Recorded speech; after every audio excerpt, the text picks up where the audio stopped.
Hai semua, manfaat minyak bumi memang sangatlah banyak. Beberapa produk yang sering digunakan oleh masyarakat berasal dari olahan minyak bumi. Minyak bumi ini bisa didapatkan di bawah lapisan bumi, baik di darat maupun di bawah permukaan laut. Penggalian minyak bumi ini kebanyakan membutuhkan berbagai macam alat berat. Dan jika sudah berhasil diambil, maka tahapan selanjutnya ialah proses pengolahan yang menghasilkan berbagai bentuk manfaat yang berbeda. Minyak pertama kali ditemukan oleh bangsa Cina pada tahun 347 setelah Masehi. Dengan bermodalkan bambu, mereka ini mampu mengebor hingga kedalaman lebih dari 243 meter dan mendapatkan minyak untuk pertama kalinya. Sedangkan di benua Amerika, berhasil membangun pengeboran migas pertama di Ontario, Kanada pada tahun 1858. Kemudian pada tahun 1920 sampai 1940, perkembangan dunia migas mengalami kemajuan pesat, yaitu dimulainya pengeboran offshore atau lepas pantai.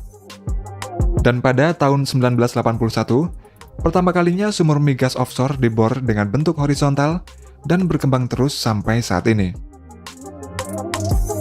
Minyak bumi dihasilkan dari matinya hewan dan tumbuhan yang terkubur di lapisan pasir dan bebatuan. Setelah terjadi penguraian, minyak bumi bergerak lewat batuan berpori, kemudian terakumulasi di lapisan batuan keras hingga menjadi sumber minyak bumi. Dalam mencari lokasi minyak bumi dan gas alam, banyak cara yang bisa digunakan. Cara-cara tersebut antara lain dengan melihat bebatuan yang tersingkap di permukaan bumi, yakni dengan membuat peta geologi dan mengekstrapolasi permukaan bebatuan tersebut. Dengan cara tersebut dapat diketahui kondisi struktur dan susunan batu yang berada di lapisan bawah permukaan batuan itu. Seiring berkembangnya zaman, cara yang sering digunakan dalam mencari minyak bumi dan gas alam adalah melalui survei seismik, yaitu dengan menggunakan bantuan gelombang seismik. Survei seismik dapat dilakukan dengan dua cara, yaitu survei seismik di darat dan survei seismik di lautan.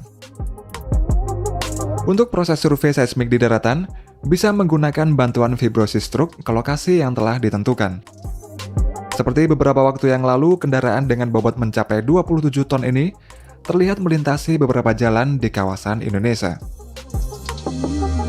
Untuk cara kerja dari vibrator truk ini adalah dengan menembakkan gelombang seismik ke dalam tanah, dan biasanya terdapat 3 vibrator truk atau lebih dalam proses penembakan gelombang seismik tersebut.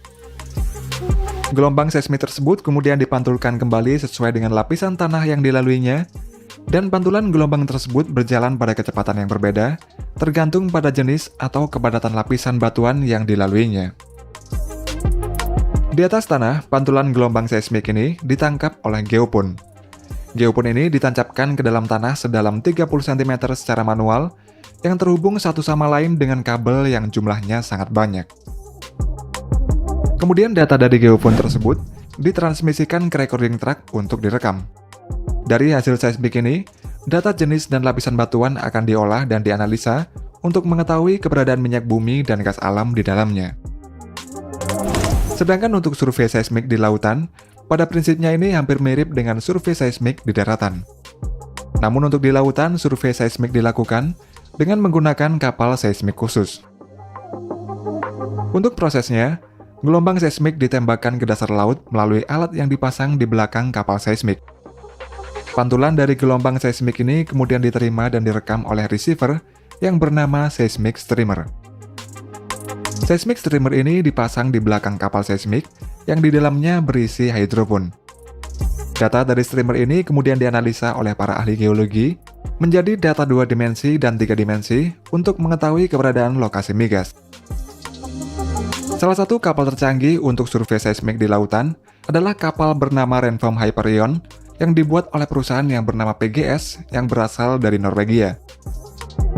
Kapal seismik ini dirancang untuk dapat bekerja pada kondisi yang paling ekstrim sekalipun, kemudian memiliki kapasitas untuk menarik streamer lebih banyak dibandingkan kapal seismik lainnya.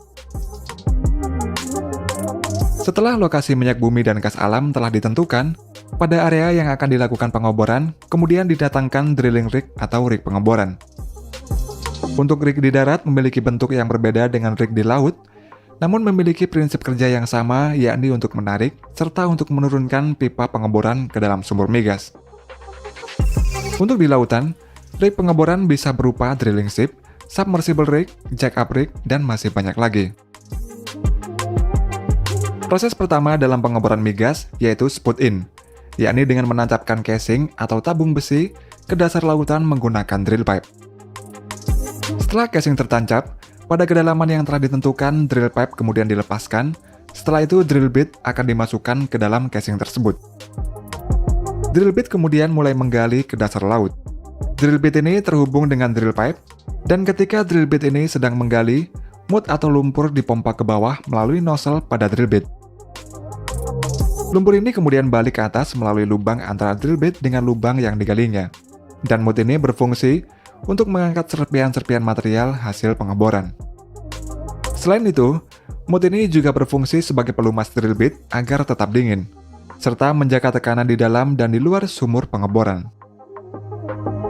Setelah mencapai kedalaman tertentu, drill bit kemudian diangkat ke atas, lalu casing berukuran lebih kecil dimasukkan ke dalam sumur pengeboran. Selanjutnya, semen dipompa ke dalam drill pipe, dan semen ini kemudian balik ke atas melalui celah pada casing, dan proses ini dilakukan berulang-ulang sampai kedalaman yang telah ditentukan.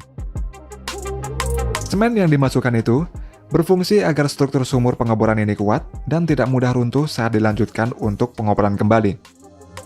Dan semakin dalam pengeboran, maka tekanan di dalam bumi juga semakin tinggi. Untuk itulah sebuah blowout preventer atau disebut juga dengan BOP dipasang di atas kepala sumur. BOP merupakan sebuah struktur yang terdiri dari katup-katup besar yang berfungsi untuk mengontrol dan memantau sumur dari semburan minyak mentah atau gas alam yang tidak terkendali. Pada BOP ini terdapat pipa yang disebut dengan riser. Riser ini menghubungkan antara rig dan sumur melalui BOP. Setelah BOP terpasang, proses pengeboran dilanjutkan kembali dengan memasukkan drill bit ke dalam sumur melalui pipa riser. Pada saat pengeboran migas, arah pengeboran tidak selamanya vertikal.